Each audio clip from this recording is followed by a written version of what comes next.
اللي في الصورة قدامك ده حكم مصر سنين كتير جدا، وحكمه لمصر كان فيه حاجات كتير مختلفة وغريبة، وأغرب حاجة فيها كان إن عنده تسدد، وبسبب التسدد ده والمشكلة اللي كان بيعاني منها الملك ده حصلت مذبحة مات فيها مئات المصريين. ايه بقى اللي حصل؟ ده اللي هقوله لك دلوقتي. هتعرف ازاي واحد بيعاني من مرض بسبب زيادة الوزن زي التسدي وصدره كبير شوية عن العادي ممكن يخلص على بشر كتير كده. ولو انت كمان حاسس بالإحراج ومش عارف تلبس اللبس اللي انت بتحبه عشان شكل جسمك يعني ممكن يكون مش مناسب لرجولتك، ما تروحش تعمل عملية وتسمع كلام الدكاترة في المطلق من غير ما تتفرج على الفيديو ده. فقبل ما تاخد الخطوة دي اعمل لك كوباية شاي أخضر، دوس على زرار السبسكرايب وتعالى عشان افهمك ازاي ممكن تتخلص من التسدي من غير عمليه. يلا بينا.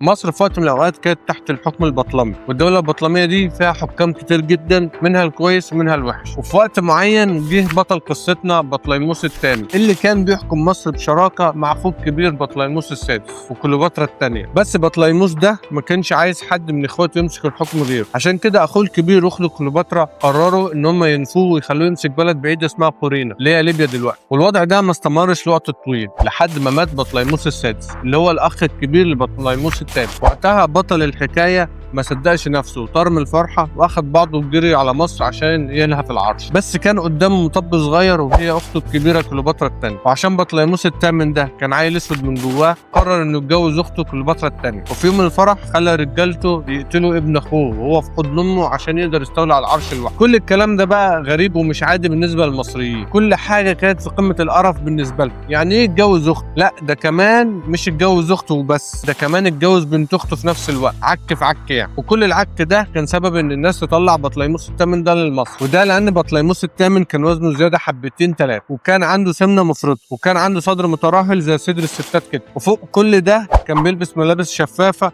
وهدوم مفتوحه كانت بتخلي شكله مضحك جدا قدام الناس. والاسكندرانيه بقى ما بيسيبوش حد في حاله، فبدا انهم يتريقوا عليه ويطلعوا عليه افيهات وسموه باسم فيسكن، ودي كلمه يونانيه معناها المنفوخ او ابو كرش.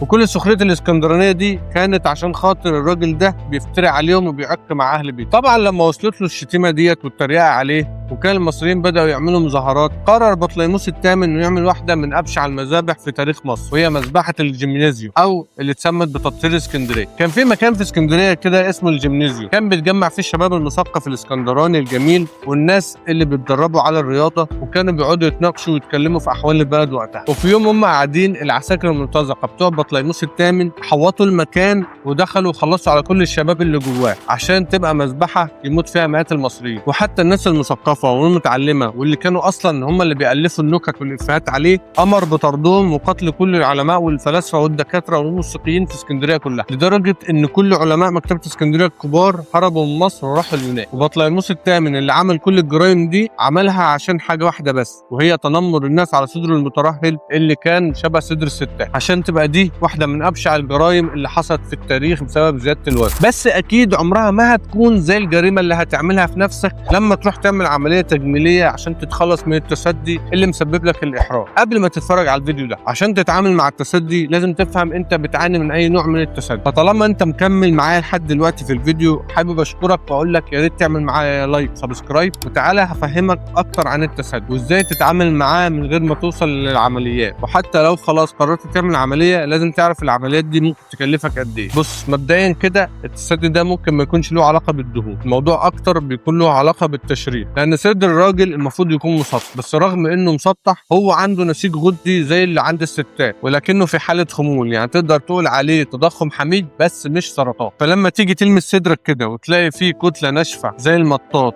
ورا الحلمه بالظبط وتحس بوجع لما تضغط عليها، يبقى انت غالبا عندك تسدي حقيقي. لكن لو عندك كتله طريه شويه كده موجوده في الصدر كله بتروح وتيجي مع زياده الوزن ونقصانه، ده بنسميه التسدي الكاذب. ده بيكون مجرد دهون متراكمه في منطقه الصدر بسبب السمنه من غير غده. الفرق هنا بين الاثنين كبير جدا، وانت مش هتاخد بالك منه غير لما افهمك لعبه الهرمونات. جسم الانسان فيه 2 هرمون مهمين جدا، وهو التستوستيرون بتاع الذكوره والاستروجين بتاع الانوثه. واحنا كرجاله عندنا من هرمون الانوثه بس بنسبه صغيره جدا، وربنا حطها في جسمنا عشان صحه العظام والمخ. التسدي بقى لما يحصل بيخلي هرمونات الانوثه تعلى شويه او هرمونات الذكوره تقل شويه، واللي بيجي بيجيله تسدي بيجي على 3 مراحل. اول مرحله وهي مرحله الطفوله، من 60 ل 90% من اطفال الذكور بيتولدوا بصدر كبير شويه، وده بسبب الاستروجين بتاع الام اللي بتنقل خلال الحمل، وده بيروح لوحده في اول شهر بعد الولاده. تاني مرحله بقى هي مرحله البلوغ، ودي اكتر فتره بيحصل فيها لخبطه في الهرمونات. في من 50 ل 60% من المراهقين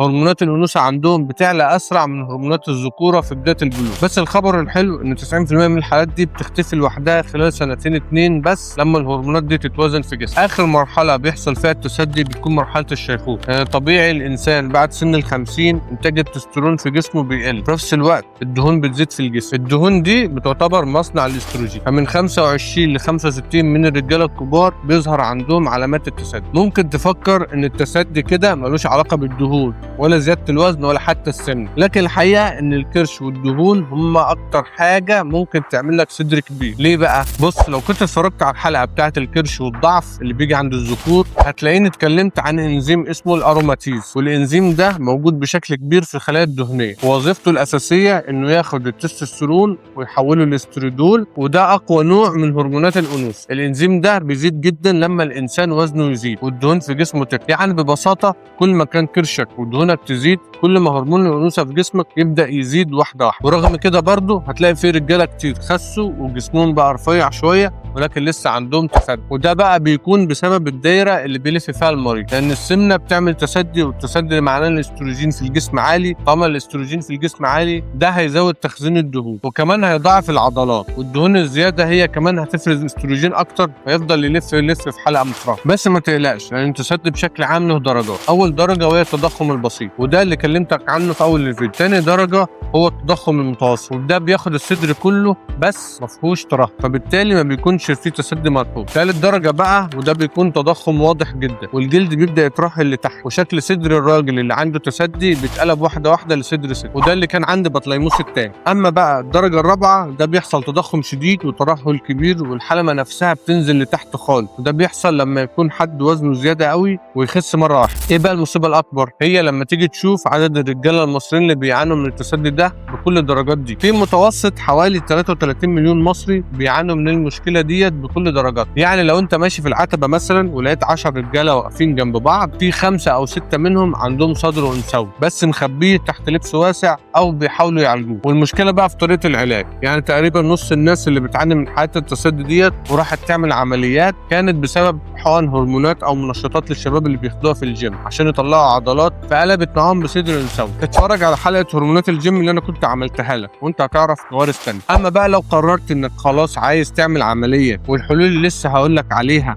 ما نجحتش معاك خالص، يبقى لازم تعرف هتدفع كام في العمليه. انت لما تيجي تعمل عمليه عشان تتخلص من التسدي والصدر الانثوي بيكون عندك 3 حاجات. اولا شفط الدهون العادي، وده لو كان الموضوع مجرد دهون زياده. ثانيا جراحه استئصال الغدد، ودي لو في غده ناشفه لازم تتشال، مشرط من فتحه صغيره تحت الحلق. ثالث حاجه وهي الفيزر، ودي بقى تقنيه حديثه جدا بيستخدموا فيها موجات صوتيه معينه عشان تسيح الدهون وتشد الجلد في نفس الوقت. طيب العمليات دي ممكن تكلف قد ايه؟ خلينا نتكلم فيه ان هي بتوصل اسعارها في القاهره من 45,000 جنيه لحد 75,000 جنيه على حسب هتعملها فين وفي انهي عياده وفي انهي مركز تجميل ومع انهي جراح. اما بقى لو عايز توفر كل الفلوس دي وعايز الحلول التانية اللي هتخلي جسمك مظبوط وتخلصك من صدرك المدلل ده اللي مسبب لك الاحراج، انا هقول. بس لازم تعرف ان الموضوع هياخد وقت، فمحتاج تكون صبور شويه. اول حاجه تبدا بالتغذيه. الاكل اللي بيقلل الاستروجين ده مهم جدا. يعني مثلا على عكس الدكتور المشطوب اللي بيقول لك ما تاكلش خضار، البروكلي والقرنبيط والكرنب والفجل فيهم ماده بتخلي الكبد يشتغل بكفاءه عاليه على تكسير الاستروجين الزياده ويطرده بره الجسم. عندك المشروم، في دراسات اجنبيه كتير اثبتت ان المشروم الابيض بيمنع الانزيم بتاع الاروماتيز ده. وفي الالياف، لو انت ما بتاكلش الياف كفايه من البقوليات والخضار والشوفان الجسم بيمتص الاستروجين تاني ويدخله في الدم، فالالياف بتمسك فيه وتخرجه مع الستول. لازم تدخل جسمك زنك اوميجا 3 عن طريق المكسرات وزيت السمك والحاجات اللي بتقلل من نشاط الاروماتيز. حاول تبعد عن اي حاجه فيها صويا مصنعه،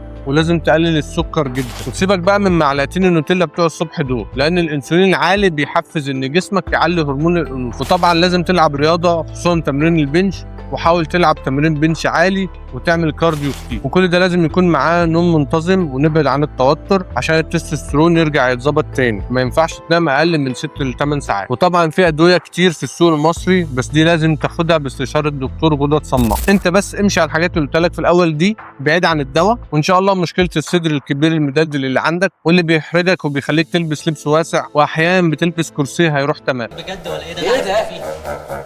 عفريت انت ولا ثدييات ولا ايه؟ ايدك يا عم، انت هتحلو علينا ولا ايه؟ وهو بيروح روح انت كمان اعمل لايك للفيديو، سبسكرايب للقناه، وفعل الجرس عشان يوصلك كل الفيديوهات الجديده، وتشوف كمان الفيديوهات القديمه. ولو في حاجه عندك اسالني على الانستجرام، وكله هيبقى زي الفل.